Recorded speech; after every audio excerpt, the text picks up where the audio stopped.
تو آزادی این رو داری که با آدم‌های متفاوت باشی، ولی خودت دیگه نمیخوای با آدم‌های متفاوت باشی. با هم میگیم حتی مثلا الان اینقدر طلاق رفته ولی یه مزیتی برای مردها، اینا آپشن‌های بیشتری دارن.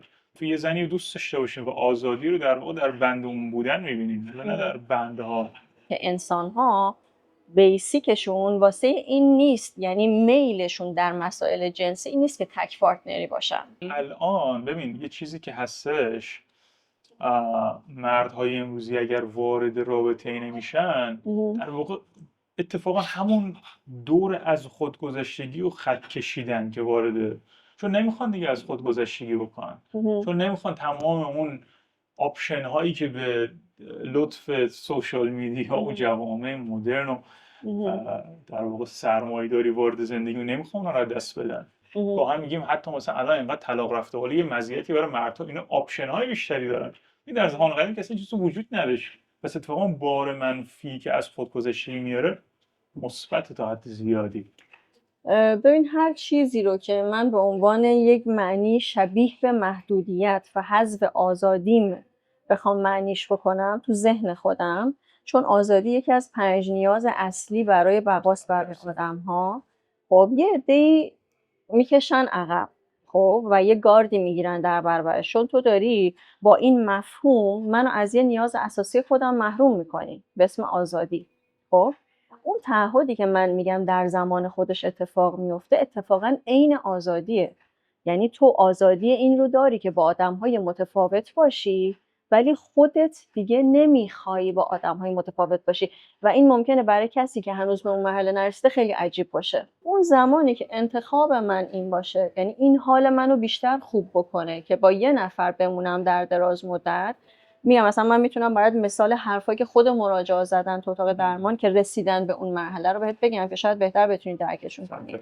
حرفشون چیه؟ میگه که به زبون خودمونی بخوام بهت بگم، میگه که من یه نفر رو میخوام دکتر که بهش بگم که یادت سال پیش، یادت 3 سال پیش، یادت فلانی، وقتی بهش میگم مثلا حسام پسر فلانی، بدون من دارم چیو میگم، من یه ساعت در مورد همه چی توضیح ندم، من میخوام وقتی یاد خاطراتمون میفتیم خاطرات مشترک باهاش داشته باشم. این ازدواج بسیار عادی 60 سال پیشه دیگه. من میخوام یه آدمی وقتی من اینجوری میکنم بدونه تو ذهن من چی میگذره و من وقتی اون یه چیزی اینجوری عصبی داره جابجا میکنه بدونم چی تو ذهنش میگذره.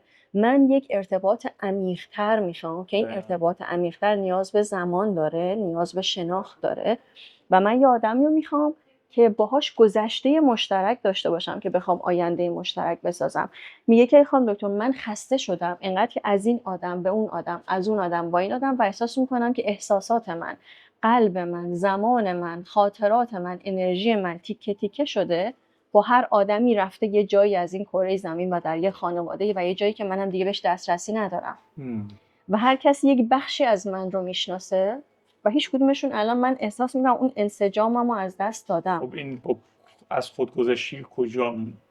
اتفاقا میخوام بهت بگم که اصلا این بحث از خودگذشتگی نیست، این یه نیازیه که در این آدم به وجود اومده که میخواد یه آدم دراز مدت باشه. ببین حالا مسئله چیه؟ اون قسمتی که تو این پازل ما نیست، ببین اصلا مسئله بیولوژیکیه. آره کاملا انگاری داری درست میگی، ولی انگاری داری از نگاه خودت کاملا درست میگی. نگاه بالاترش نیازاشه نشده برای اینکه با یه نفر باشه. نه الان بهت میگم از نیاز اساسی بهت میگم.